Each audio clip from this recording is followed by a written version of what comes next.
You were not the kind of man people would have chosen. Rough hands shaped by years of early mornings on water. A life built on nets and effort and returning home tired more than satisfied. A life that most would call ordinary. But I never saw you as ordinary. I saw the weight of your future before it ever touched your hands. I didn't call you because you were ready. I called you because I knew what I would make you into. When I said, "Follow me," it wasn't just an invitation to walk away from what you knew. It was a quiet ending to the old version of your life. And something inside you responded before fear had time to argue. You left what was familiar without knowing where it would lead. Without knowing what you would lose. And without knowing what you would become. That is where faith begins. Not in clarity, but in surrender.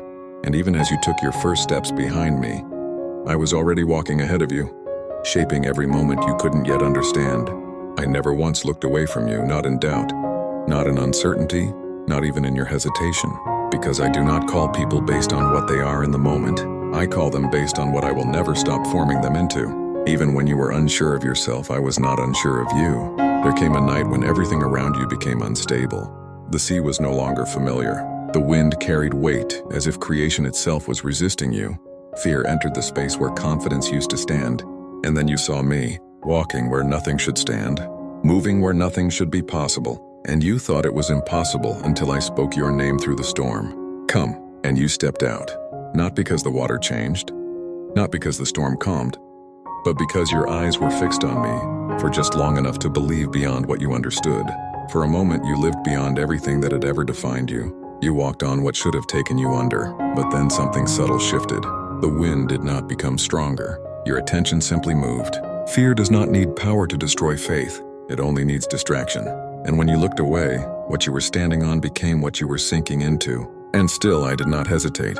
I did not watch you struggle from a distance. My hand reached you in the exact moment your voice broke through the storm. Not after you recovered, not after you proved yourself again, but while you were still falling. Because I do not wait for strength before I rescue. I meet you inside the moment you realize you cannot hold yourself up anymore.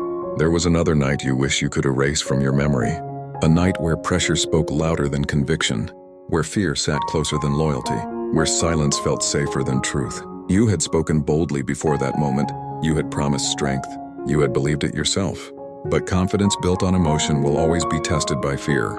And when that fear entered the room, something inside you fractured. 3 times you denied me, not because you stopped believing, but because you were afraid of what believing would cost you in that moment.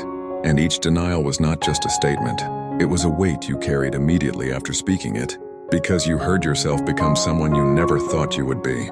And then the rooster cried. And that sound did not just mark time, it exposed truth. And suddenly you saw everything clearly. Not just what you had done, but what you believed you had lost. And in that moment, shame tried to convince you that distance was permanent, that failure was final, that your story had already ended where your fear began. But even then, I was not distant. I was not surprised. And I was not finished with you. After everything, you went back to what you knew, the water, the nets, the silence that follows disappointment. Because sometimes when people feel they have lost everything, they return to what feels controllable, even if it no longer feels like home. But I do not leave you in the places you retreat to. On the shore, there was no crowd. No noise, no expectation, just firelight reflecting off water.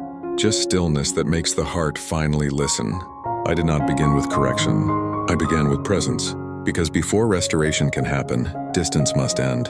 And then I asked you something simple. Not once, not to shame you, but to rebuild you. Do you love me? Each question was not about your failure. It was about your foundation.